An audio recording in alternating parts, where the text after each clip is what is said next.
Arsenal yet again winning another game with ease.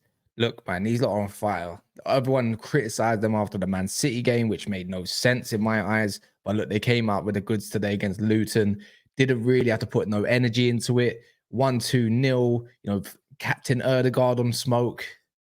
Training day, isn't it? And they're just putting on the pressure. And no, it's not like we're here. I'm not going to sit here and say, oh, we didn't expect Arsenal to win, because we did. It's as simple as that.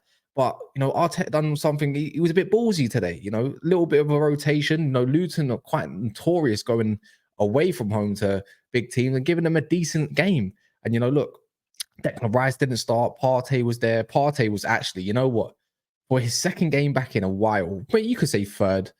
I thought he was looking like Partey that I saw. He's just, his range of passing was ridiculous. Little bit lethargic sometimes on the ball, but other than that, he was actually really good. Like, other than that, but if I'm going to talk about anyone else, you just have to pick up the defense again. And this monstrous defense, just clearing everything. Luton couldn't do nothing. And you know what? For the defense was the way it was, because the way Arsenal pressed again, and this is probably what we wanted to see against a Manchester City, is the attack and the midfield being a bit more cohesive and a little bit more, eccentric in the way they are in their press. But obviously it was a little bit more pragmatic against the City. But when it comes to Luton Town, obviously they don't have bags of quality, but it's just the way they pressed, and they made Luton just look like little boys.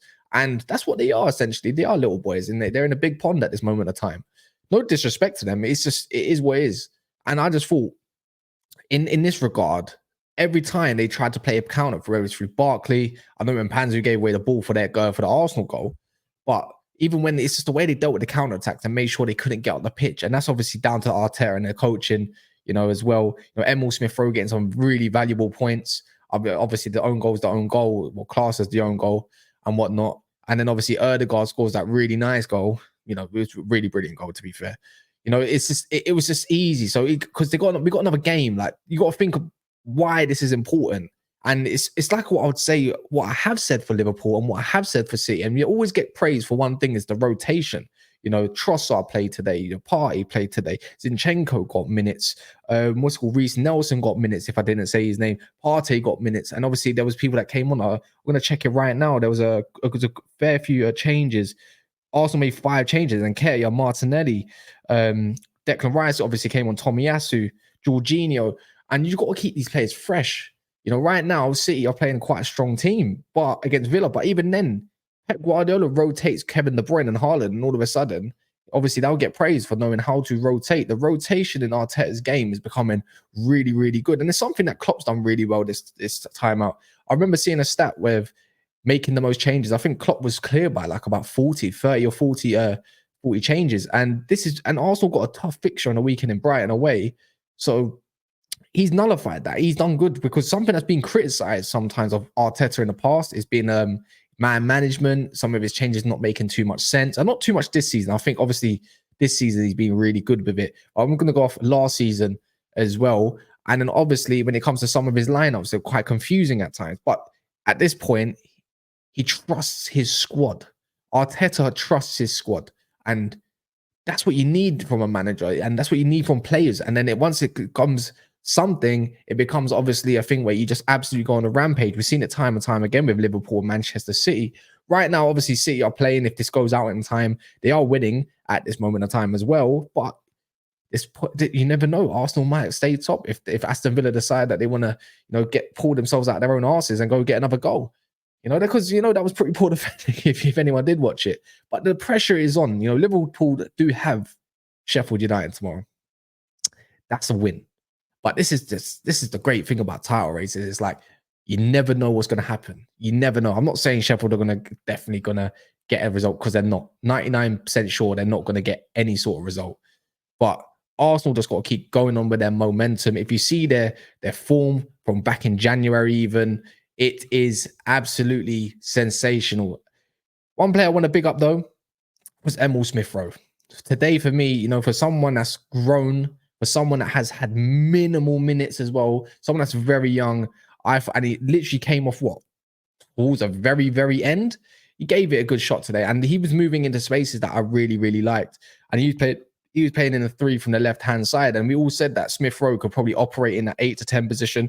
We can even rave about Zinchenko's passing. Obviously, they had a little bit more time on the ball. There was actually a period where Luton Town were trying to press and they were having most of the possession. It was something like 70% to the 30% in the last 5 minutes. So they did give it a go, but Arsenal were just too good, man. That's why it is what it is in the title. They're just way too good.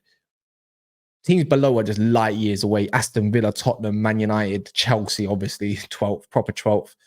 We're light years away. And if Arsenal continue to buy good in the summer, they continue to go the way they go, you know, we might be seeing a different period in the Premier League, you know, because it's funny, right? Like, obviously, Man City's taken a drop. Liverpool are up back on a rise, obviously, from the season that they had, and they're about to get a new manager. So they're in the unknown. So it comes back down to the teams that are naturally going to be left, which is more than likely going to be Man City. Is going to obviously be up there with Pep, regardless of the season that they are having. But also with Arteta, and there's always room for improvement, and they will go and get a striker. They will go and get these little positions that make the squad that little bit better and get rid of players that shouldn't be there and create the ultimate squad.